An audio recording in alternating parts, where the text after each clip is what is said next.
Sir market की गिरावट में आप जो म्यूचुअल फंड से एक्सिट करते हो ना, आज की वीडियो में आपके सामने एक ऐसा डेटा रखूंगा जिससे म्यूचुअल फंड एक्सिट करना ही आप भूल जाओगे।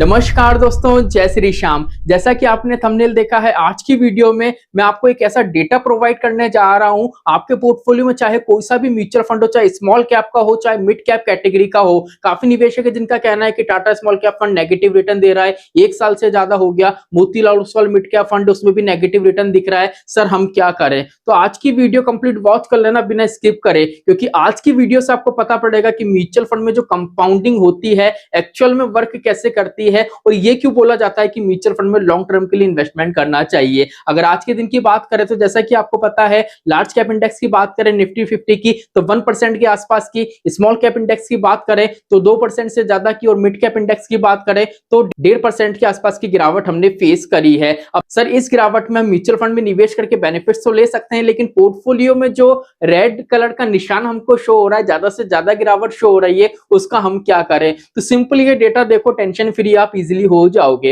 अब सिंपल यहाँ पे देखो 5 फंड आपको देखने को मिलेंगे। अगर मैं चाहता तो काफी फंड्स आपको बताता, लेकिन टाइम कम रहने के कारण मैंने यहाँ पे 5 फंड का कंप्लीट फंडामेंटल जाना, एनालिसिस करा, और यहाँ पे एग्जांपल के रूप में आपको बता रहा हूं। अब यहाँ पे देख लीजिए, Nippon India small cap, HDFC small cap, SBI small cap, Kotak small cap, DHP small cap, सारे ही फंड में मैंने स्मॉल कैप कैटेगरी के लिए, क्योंकि स्मॉल कैप इंडेक्स की बात करें तो पिछले 1 साल से यहाँ पे डाउनफॉल नजर आ रहा है, ज्यादा से ज्यादा गिरावट देखने को मिल रही है। अब यहाँ पे देखो, अगर 10 साल का आप सीएजीआर रिटर्न चेक करोगे तो यहाँ पे देख लीजिए, निप्पॉन इंडिया का जो इसने प्रीवियस में रिटर्न्स बना के दिया है, यहाँ पे 27 दिखेगा, एचडीएफसी का देखिए 24 दिखेगा, एसबीआई का देखिए 26, मतलब काफी अच्छा रिटर्न यहाँ पे हमको शो हो रहा है। लेकिन 10 साल का यहाँ पे जो रिटर्न आपको शो हो रहा है ना, तो कोई भी मार्केट में अभी तक ऐसा म्यूचुअल फंड नहीं है जिसने 10 साल, पहले साल से लेकर 10 साल तक कंटिन्यू वे में पॉजिटिव रिटर्न दिया है। इस चीज को भली बात आप इस डेटा से समझ सकते हो। यहाँ पे लिखा हुआ है 10 साल में से कुल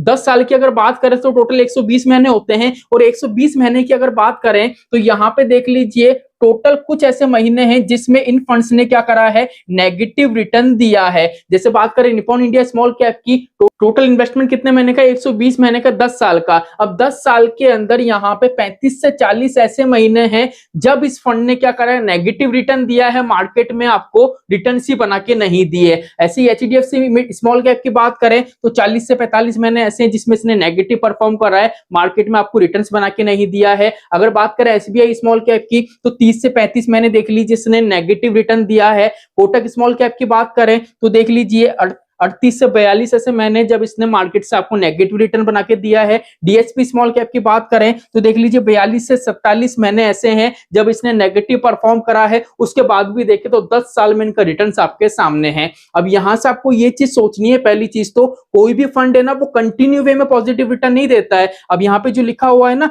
कि इन फंड्स ने इतने महीने नेगेटिव रिटर्न दिया है, तो ऐसा नहीं है कंटिन्यू नेगेटिव रिटर्न दिया है।